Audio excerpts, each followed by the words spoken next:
Well, congratulations, by the way, to Mr. Winborn for that well-deserved honor. And to hand out our next award, it is my pleasure to introduce one of my most distinguished colleagues, also somebody who I grew up admiring and wanting to be like someday, I have to say.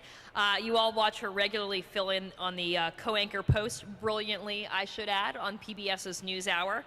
We watch her and we trust her because she brings to the nightly discussion of world events her 3 decades of experience in reporting and also analyzing Washington politics, including 12 years as anchor and senior correspondent of CNN's Inside Politics. And what you may not know as well, though, is that she's also a founding co-chair of the International Women's Media Foundation. It's an organization that's dedicated to promoting and encouraging women in communication industries worldwide. And we are thrilled to welcome tonight, who basically just made it in on a plane from DC to be here tonight. It's PBS senior correspondent Judy Woodruff.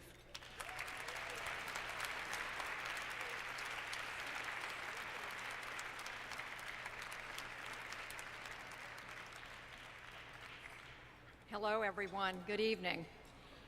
You know, if we were sitting around the east or west side of Manhattan or a Georgetown or Cleveland Park salon 20 years ago speculating on the emerging global news power in 2010, no one would have said Bloomberg News. Today, that improbability, on March the 3rd, 1990, Bloomberg News was only a few weeks old. That improbability is a reality, with more than 1,640 reporters and editors in 142 bureaus in 70 countries around the world.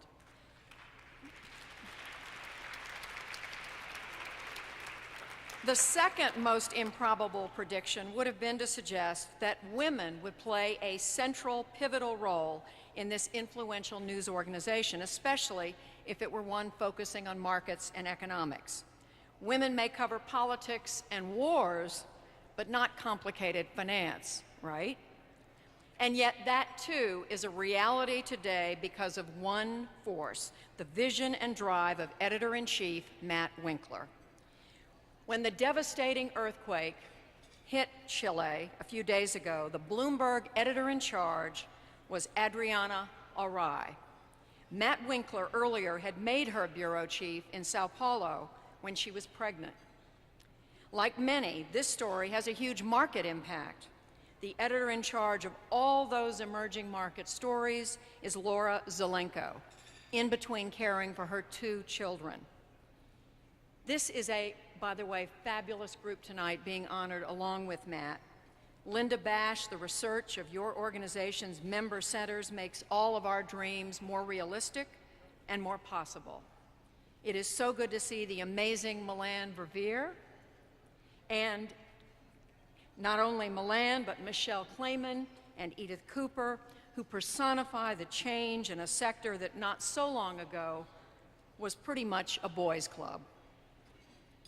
And no one covers that financial world more thoroughly than Bloomberg News, led by some of the best reporters in our profession, like Christine Harper and Carolyn Salas, who broke the story of the CIT implosion. That prominent economist who a few years ago suggested women weren't so good with numbers or with finance should try to pull one over on Christine Harper, Matt Winkler's ace Wall Street reporter.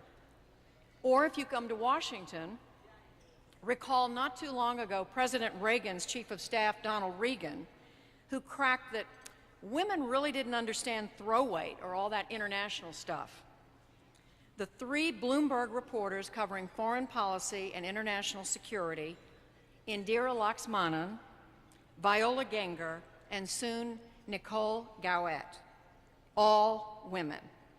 And the White House reporter, who along with 60 Minutes veteran Steve Croft, who has had the most one-on-one interviews with President Obama over the last 6 months, is Bloomberg's Juliana Goldman, a 28-year-old who 5 years ago was a global customer service representative for Bloomberg. Matt Winkler's world doesn't stand on static convention. On Bloomberg television, 6 of the 9 anchors during the 12 prime daytime hours are women. A few years ago, Matt was even generous enough to let an old war horse do a monthly in-depth interview for Bloomberg Television. And for 4 years, I have reveled in fascinating conversations with the likes of William F. Buckley, Lou Gerstner, Mike Krzyzewski, and Nancy Peretzman. Thanks to Matt. As for the glass ceiling that we all worry about, it's cracking at Bloomberg. Of the executive editors, those directly under him, 3, Amanda Bennett, Lori Hayes, and Manuela Holterhoff, are all women. Our business of journalism has many challenges, and professional women realize our challenges never end.